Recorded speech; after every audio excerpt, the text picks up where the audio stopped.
Cordial saludo, soy María Paula Guarnizo Portela, abogada de la ciudad de Ibagué, estudiante de la especialización en seguridad informática, SEAD Zona Sur.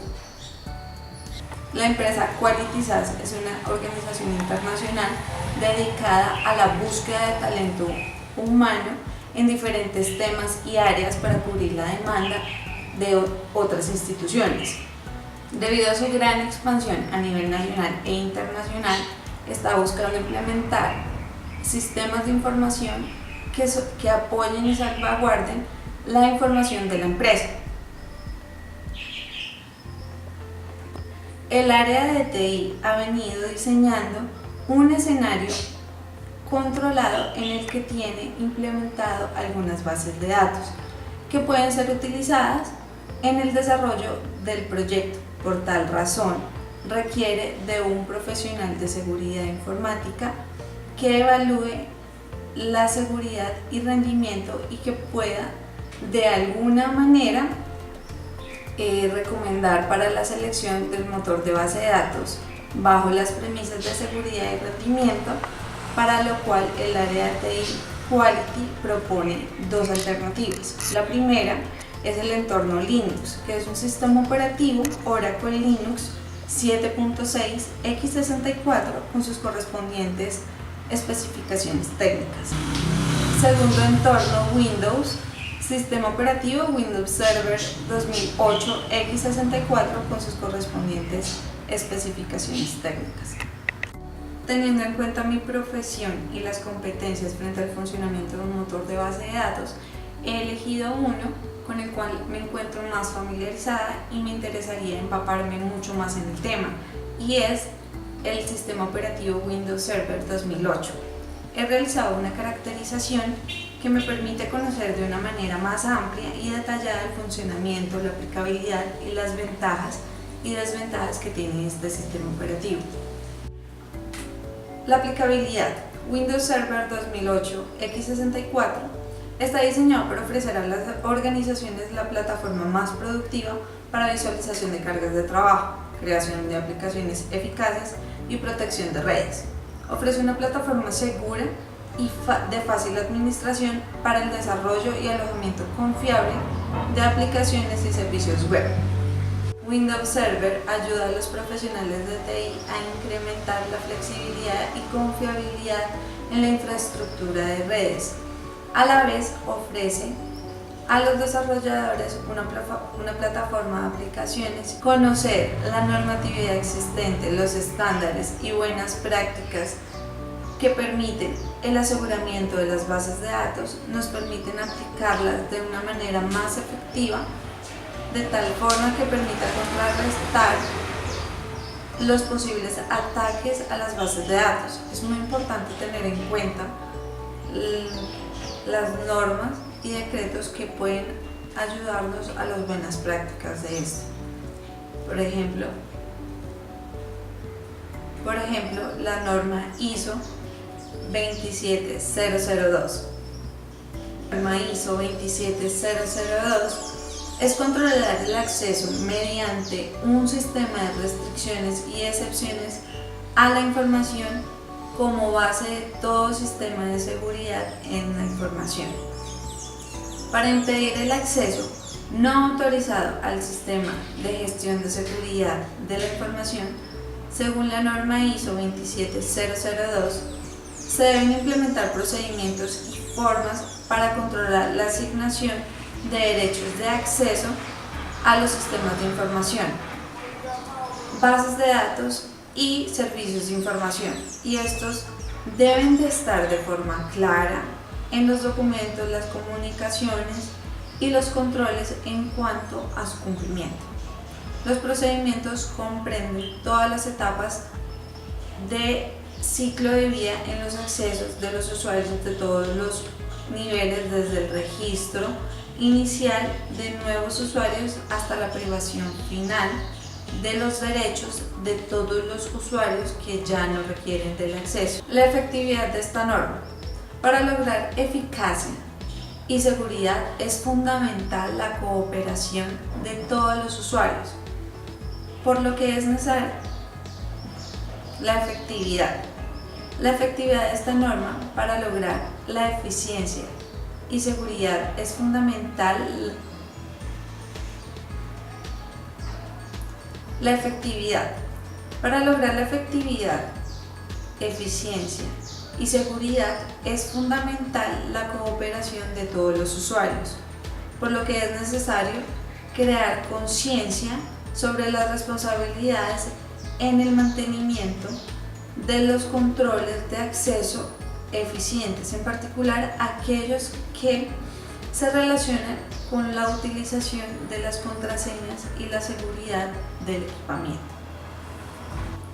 Una norma estándar o de buena práctica es el Decreto 886 de 2014. El Decreto 886 de 2014 reglamenta la información que debe contener el Registro Nacional de Base de Datos, creado por la Ley 1581 del 2012.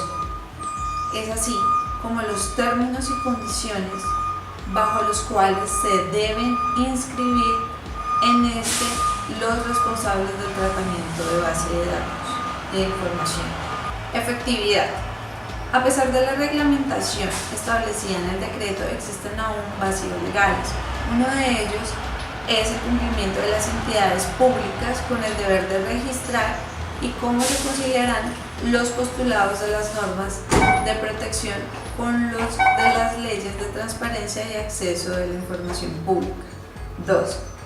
Se debe informar entre la ocurrencia de los incidentes de seguridad que esto conlleva a entregar información de índole técnica de la empresa con su arquitectura de sistemas. Herramientas para la detección de vulnerabilidades en motores de base de datos. En este caso vamos a aplicar IMS Scuba, el cual se caracteriza por ser un líder en ciberseguridad reconocido por los analistas encargados de proteger los datos y las aplicaciones donde sea que se encuentren. Una vez se ha implementado IMS Scuba en la base de datos, este identifica, evalúa y elimina de manera proactiva las amenazas actuales y emergentes. Como se puede observar en la imagen, tenemos presentes varios iconos como lo son riesgo, CIS, que es por Center for Internet Security, DISA, que significa Defense Information Systems Agency, Total Failures, fallas totales, las cuales fueron 478 y el tiempo de escaneo. Estos iconos nos permiten identificar los riesgos y vulnerabilidades a los que se encuentra expuesta la base de datos. Entonces ahí se pone el pantallazo. Vulnerabilidades en motores de bases de datos. Las bases de datos están expuestas a diferentes ataques que son ejercidos o ejecutados principalmente con fines lucrativos. En razón a estas mismas, presentan vulnerabilidades en sus estructuras. Las 5 vulnerabilidades presentadas en las bases de datos son las siguientes. Descripción del método de identificación de la vulnerabilidad. Para poder identificar los derechos excesivos, es decir, derechos que el usuario no necesita para llevar a cabo su trabajo, esto se logra mediante la extracción de permisos en la base de datos, correlación de permisos con el usuario en la organización y análisis de estos permisos. Modo de subsanar la vulnerabilidad. Modo de subsanar las vulnerabilidades en el motor seleccionado. Cuando a un usuario se le entregan privilegios de la base de datos que excedan los requerimientos de su puesto de trabajo, el riesgo que se está creando puede ser innecesario. Una vez que se le han asignado, este tipo de riesgo se puede evitar utilizando un principio de privilegios mínimos con el cual se le podrá disminuir el acceso al usuario a la base de datos.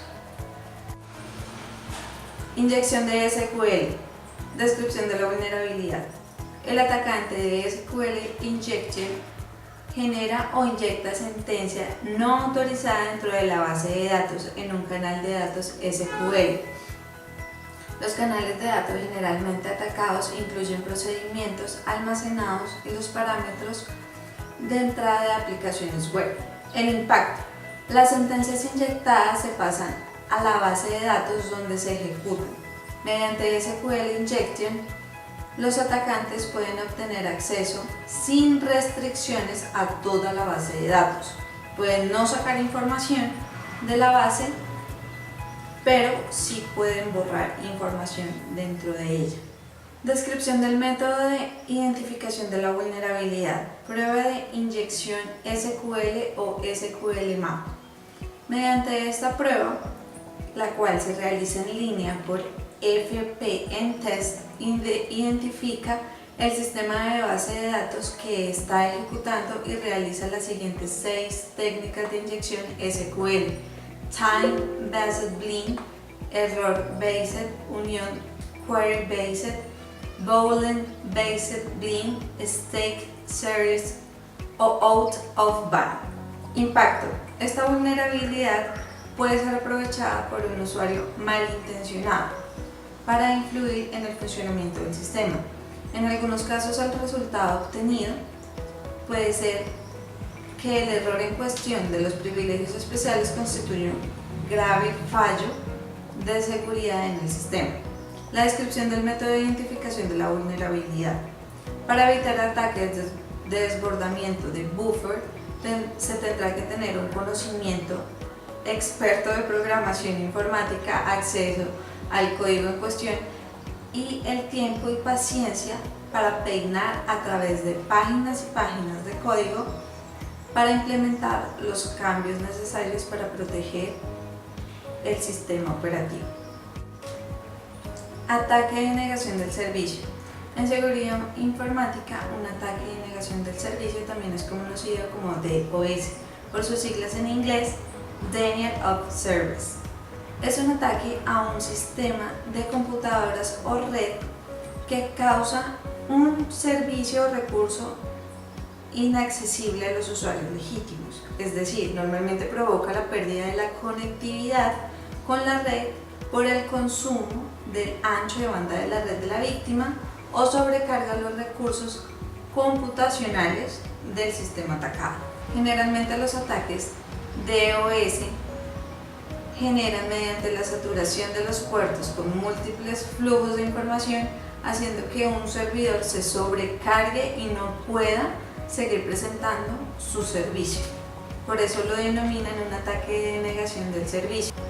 Descripción del método de identificación de la vulnerabilidad. Entonces, la dependencia de gestión de TI debe conocer los cuellos de botella. Una organización de TI bien preparada para identificar las partes de la red más propensas a ser atacadas por DOS, como el ancho de banda de Internet, firewalls, prevención de las intrusiones IPS, balanceador de cargas o servidores. Más aún, las TI necesitan monitorizar de cerca estos potenciales puntos de cuello y evaluar si actualizar u optimizar su red. Elevación de privilegios no autorizados. Descripción de la vulnerabilidad. Los atacantes pueden aprovechar las vulnerabilidades en el software de gestión en la base de datos para convertir los privilegios de acceso de bajo nivel a alto nivel. Impacto.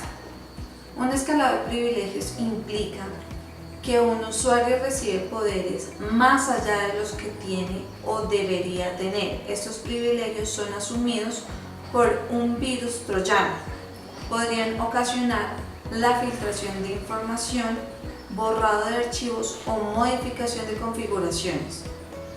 2. Analizar sus aplicaciones web en búsqueda de vulnerabilidades conocidas para minimizar los ataques de abuso.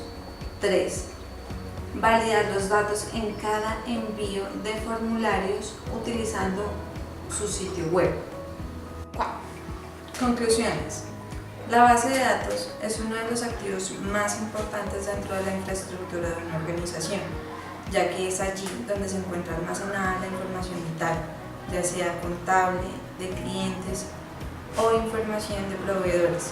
Por lo anterior, este servidor se convierte en blanco de ataques cuya finalidad es tomar el control del mismo mediante técnicas de consulta y extracción de información, lograr el acceso a la misma y usarla con fines delictivos. Se hace necesario desarrollar una política de seguridad acorde que permita al personal encargado la correcta toma de decisiones en la configuración y seguridad para la administración de este servidor, de manera que al presentarse un incidente se pueda responder de manera adecuada, tanto para evitar la fuga de la información como para facilitar la recolección de evidencia de los hechos. Esto se logra mediante la definición de un plan de respaldo y recuperación de información. Es de vital importancia mantener la base de datos protegida, ya sea que ésta se encuentre establecida en servidores tercerizados o en la nube. Las acciones que se pueden implementar para su protección son: 1. La limitación al acceso a la base de datos. 2. Cifrar la información. 3. La identificación de los datos que son sensibles y críticos. 4. Realizar un monitoreo de la actividad de la base de datos. Y 5. Mantener anónima la base de datos que no es productiva. Muchas gracias por la atención prestada.